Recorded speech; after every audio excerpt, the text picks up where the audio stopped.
ಈ ಸಮಸ್ಯೆಗೆ ನಾರದ ಮುನಿಯರಿಂದ ಐಡಿಯಾ ಪಡೆದುಕೊಂಡು ಪ್ರಾಬ್ಲಮ್ ಬಗೆಹರಿಸಿಕೊಳ್ಳುವುದು ಬೆಟರ್. ಮುನಿವರಿಯರೇ, ಈ ಸಮಸ್ಯೆಗೆ ಪರಿಹಾರ ನೀಡಿ. ಪರಮೇಶ್ವರ, ನಿಮಗೆ ತಿಳಿದಿಲ್ಲದ್ದು ಏನಿದೆ?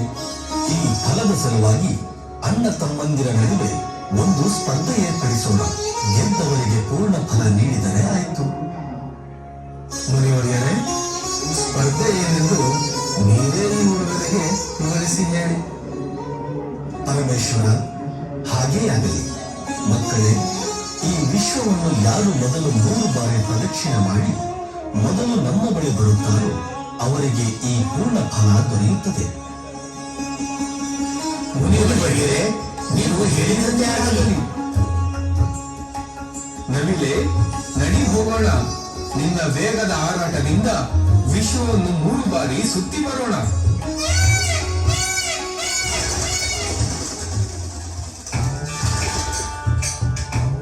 ಮೋಷಿಕ, ನಡಿ, ಮಾತಾಪಿತರರಿಗೆ ನಮಸ್ಕರಿಸಿ ಹೋಗೋಣ. ಏನು, ಇಡೀ ವಿಶ್ವವನ್ನು 3 ಬಾರಿ ಪ್ರದಕ್ಷಿಣೆ ಮಾಡಬೇಕಾ? ನಾನಂತೂ ಮೂರ್ಛೆ ಹೋಗುತ್ತೇನೆ ಪ್ರಭು. ಮೋಷಿಕ, ನೀನಂತೂ ತುಂಬಾ ಸೋಂಬೇರಿಯಾಗಿದ್ದೀಯ. ನಡಿ ಹೋಗೋಣ. ನಿನ್ನನ್ನು ಹೊತ್ತುಕೊಂಡು ಹೋಗುವುದು ಅಸಾಧ್ಯದ ಮಾತು. ನನ್ನ ಕೈಯಲ್ಲಾಗುವುದಿಲ್ಲ. ಮೋಷಿಕ, ನನ್ನ ಬಳಿ ಒಂದು ಉಪಾಯವಿದೆ, ಹೇಳುತ್ತೇನೆ. Just follow me. ಆಯ್ತು ಪ್ರಭು, ನಡೆಯಿರಿ ಹೋಗೋಣ. ಮೋಷಿಕ, ನಾವು ಹೋಗ್ಬೇಕಾಗಿರೋದು ಆ ಕಡಿಕಲ್ಲ, ಈ ಕಡಿಕೆ. ಬಾ, ಇತ್ತ ಬಾ, ಇತ್ತಿತ್ತ ಬಾ.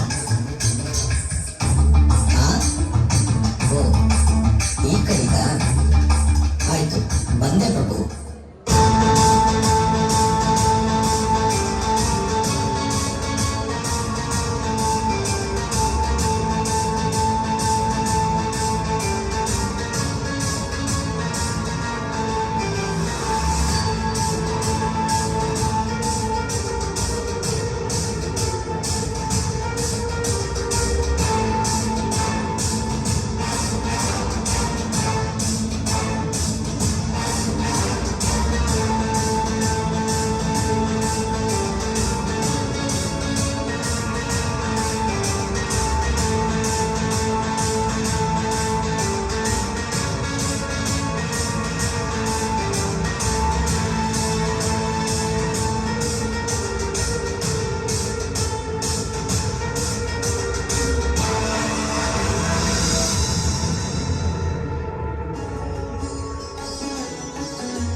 ಇಡೀ ವಿಶ್ವವನ್ನು 3 ಬಾರಿ ಪ್ರದಕ್ಷಿಣೆ ಮಾಡಿದ್ದೇನೆ ಮುನಿವರಿಯರೇ.